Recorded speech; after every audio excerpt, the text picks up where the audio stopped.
a mistake has been made inside hotel quarantine with letting this nebuliser through? Well, again, we'd all rather not be here, but I don't have the power to change what has occurred.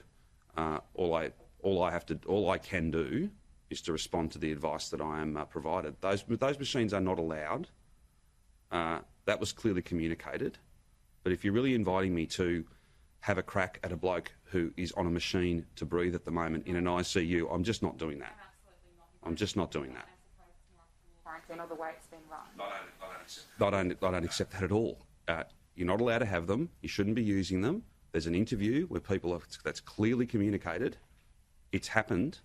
I think your criticism is misplaced, and I don't accept the contention that you've put to me. Short of barging into people's rooms multiple times a day, which again I think might well produce a pretty big infection control risk itself, you've got to rely on people's judgment. You've got to rely on the individual choices that people make, and that means that it is very, very challenging because there are literally millions of individual choices that are made by millions of Victorians every single day.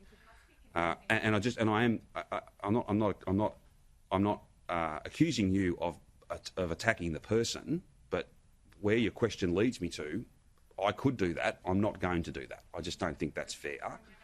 Victorians listening to you when you've all week been talking about what a robust system it is, and here we are going into a 5-day lockdown, and all we're hearing is that it's because it's a highly contagious UK variant.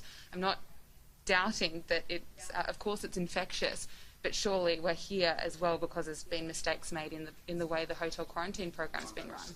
No, I don't accept that at all. I think I've answered your question, and I don't think Victorians need to be informed via questioning about how contagious this is.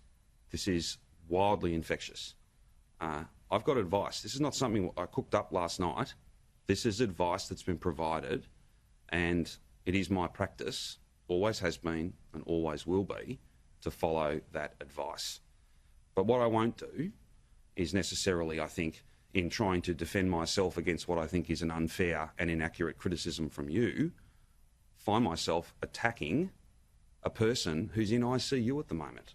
I just don't think that's the right thing to do. And I don't reckon Victorians would want me to do that.